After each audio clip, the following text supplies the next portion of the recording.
Okay, welcome everybody. It is Dr. Joe, and Dr. Joe is right there. There you go, Dr. Yep, Joe and Dr. Barrett, I'm Vibrant here. Life Center. We're going to be talking about fasting today, intermittent fasting, the benefits of that. Why would one want to do it? Dr. Joe, I'm pointing him, he's right there. Dr. Joe, very good at this. He does this all the time. You see, he's very svelte, very aesthetic physique, takes care of himself Ha- pretty good. So I'm thinking Dr. hadn't Joe's going to be haven't the showered authority today on yet, this. though.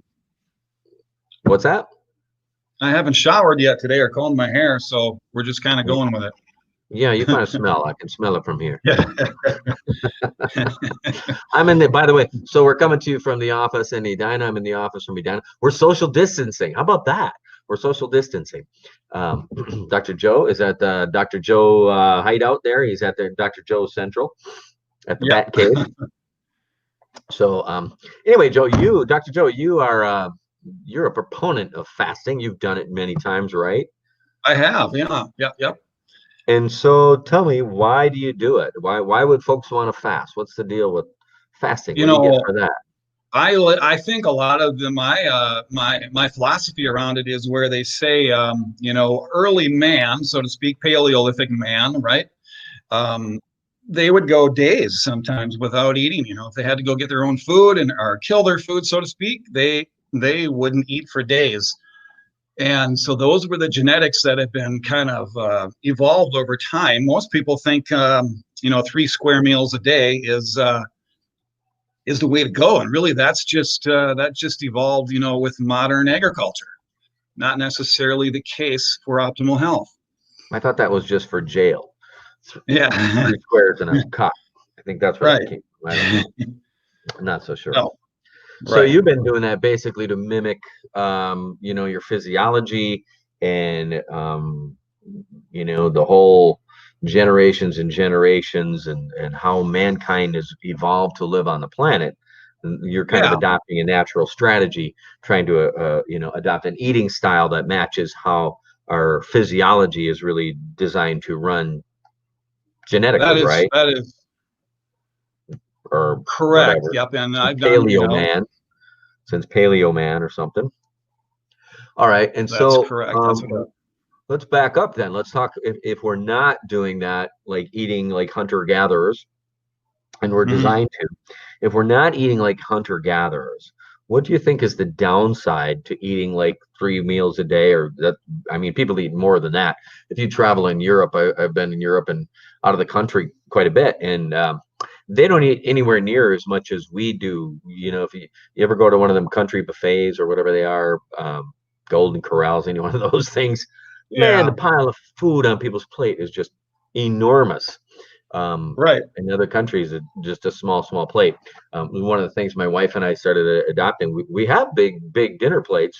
There you go, big dinner plates, but we use smaller dinner plates now because fills up the plate and you eat that food and you're good to go. But so what do you suppose? What is happening if you're just eating like, you know, normal culture eats, going to the subway for lunch and, doing whatever here every day? Yeah. What's the downside to Well, what's doing that? happening? Well, you're not promoting health because most of the food you're eating is going to be going to be inflammatory. You're going to be probably getting too many calories, a lot of different additives and various chemicals. So all in all, it's going to be, again, it depends on where you're eating, but most likely, if you're eating the standard American diet, 3 meals a day, you are not promoting your health unless you are being proactive or educated in some form. What you And mentioned inflammatory. What are people eating that's inflammatory and how? okay, well, any standardized food that has not been raised organically or naturally, so to speak, is going to be inflammatory pretty much, and that means literally causes inflammation in your body. Makes Um, sense. is that And what you're kind of that's asking bad me? inflammation. Yeah. Why is that bad for folks? Well, inflammation is a starting ground for a disease. Inflammation is involved in every disease process known to mankind. So Give it's me an just example. Like it's a what disease? baseline. Say it again. I'm sorry. So, like, give me an What? example. Like what disease for the listener? They're not thinking Oh, okay, sure. Hmm. inflammation is the cause of their need for Excedrin or Tagamet or antihypertensives, right? They Yeah, just think, oh, I'm unlucky and I got high blood pressure.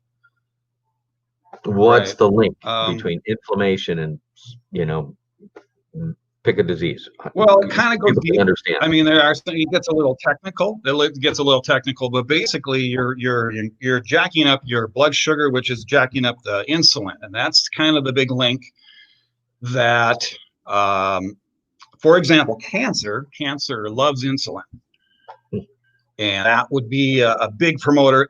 Inflammation is a big promoter of cancer because insulin is high, and that's what cancer loves. That's where it starts. Hmm.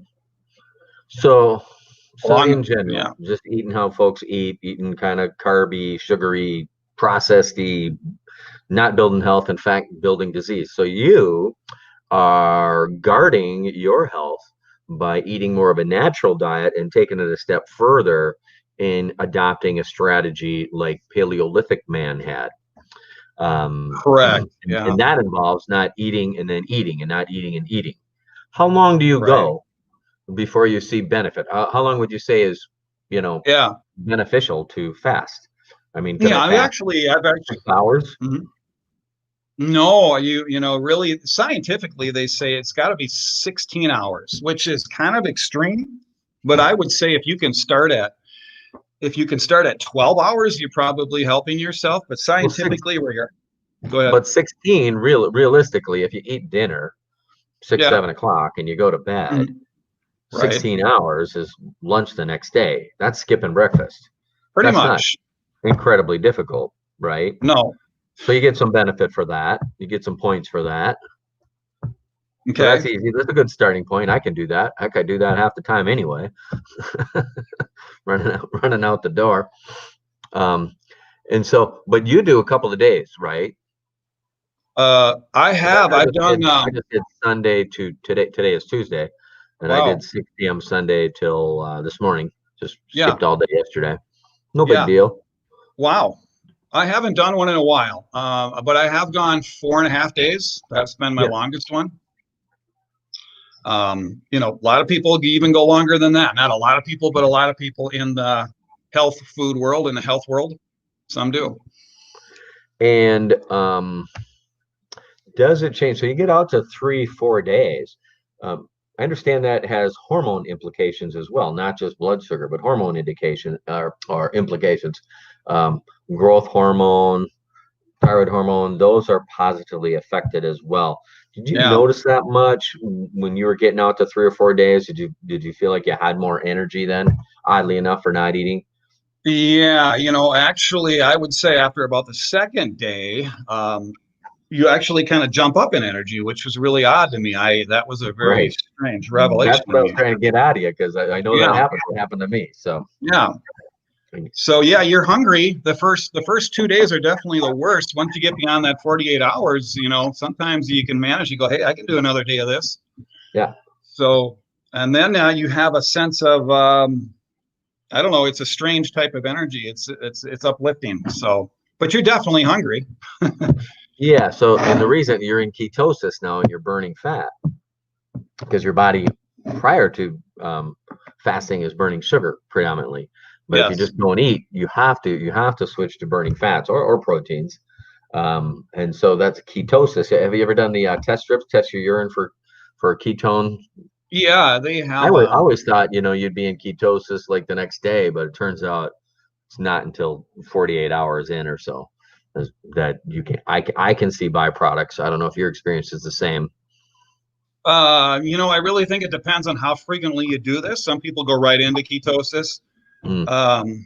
But yeah, Well, no, I normally do. I'm, I do the I'm test starting strips. on a weekend after goofing off, eating pizza or whatever. My style is I eat clean all week, and on a Saturday I'll whatever go out with friends who don't know the eating rules, and I'm not their doctor. I'm not gonna like rain on their Yeah. parade and hey man, Yeah. I'm not eating your macaroni or whatever they make. So Right. sometimes my Right. Saturdays are not all that clean. So if I'm going fasting on Sunday, I'm carb loaded like I'm doing a marathon or something. So maybe that's Mm-hmm. why it takes till Tuesday sometime to see the ketones in the urine. But that's an indication that you are actually finally, burning, using fats for fuel, which is what your brain uses all the time anyway. Yes. And then you're finally shifting over into changing the hormones around the leptin so you don't get so hungry all the time, and the ghrelins and those kind of concepts. It shifts your hormones around finally when you get out to that point. Yeah. Yeah. I think Um, when you're burning ketones, you have more of a sustained energy. I don't know if you've ever noticed that if you stayed in ketosis for a long time. It's yeah, more. it seems like, I don't know. I actually don't need as much sleep. Yeah. In a I've way. heard it compared to burning logs in the fire versus a steam engine.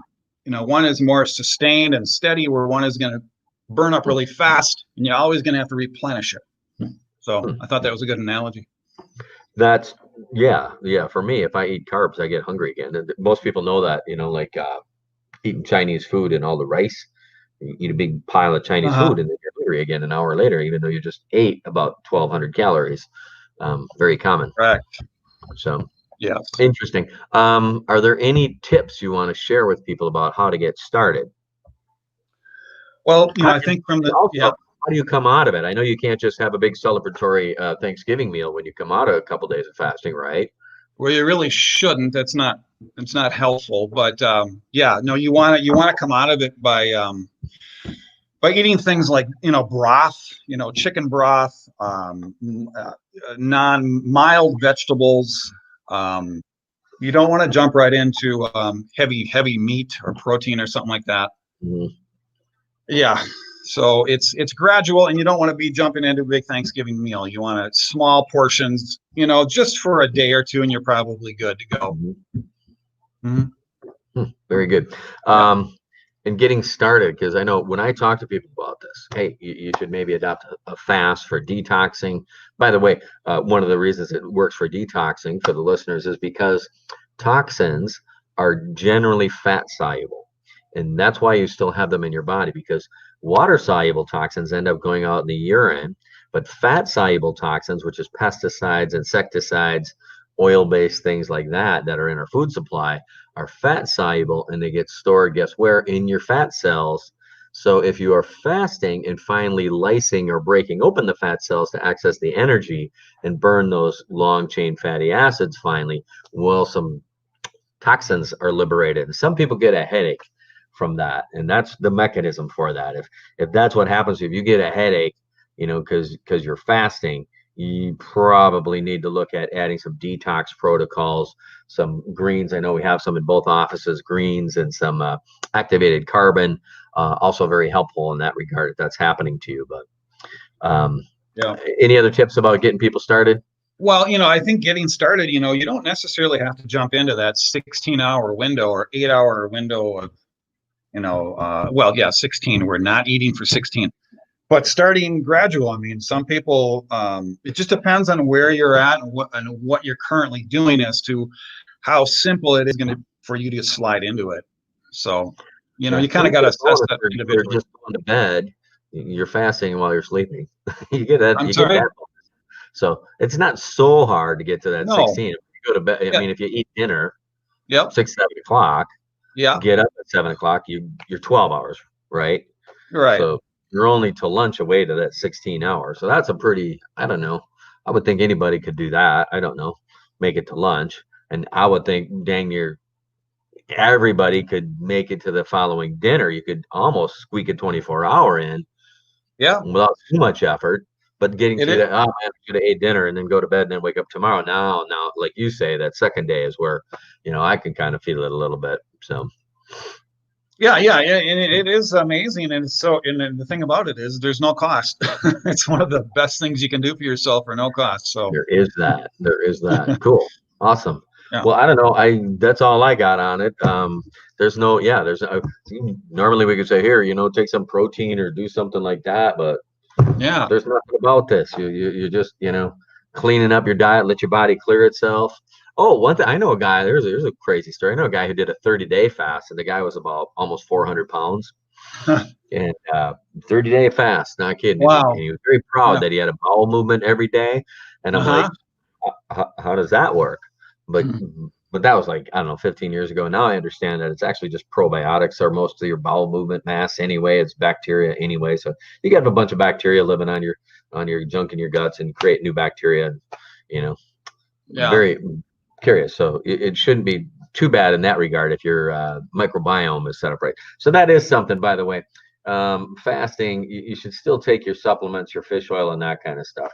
Not going to goof up your fast. Fish oil, there's nothing sugary in any of those things, and fish oil is fat. So even if you're fasting, you're going to be burning fat. So it's not going to goof you up to continue taking your omega-3 fatty acids. Okay. So there you Yeah. go. There's one Right. product. You keep taking your vitamins. Oh Yeah. yes, pandemic vitamins, not COVID, but pandemic. D, Oh, zinc, yeah. C, probiotics. What am I forgetting? I think that's it, right? Fish oil for Vitamin. inflammation. You Yeah, said vitamin well, that's D. kind Yeah. of the main Yep. theme. Um, Yeah, I think there was an article in the Washington Post nationally just a couple days ago. It said most of the people dying from they're saying from corona are vitamin D deficient. It was like, whoa, amazing. And they said yeah, that. I read that study. It was in Italy or Wow. somewhere in Okay. Europe. Somewhere in Europe, it was where that came out of, but it was a small group they had studied. So they're going, well, we can't really say you should take vitamin D, but what they're doing actually in the UK is doling out vitamin D to all the old people in the nursing homes as of this week. So Nice.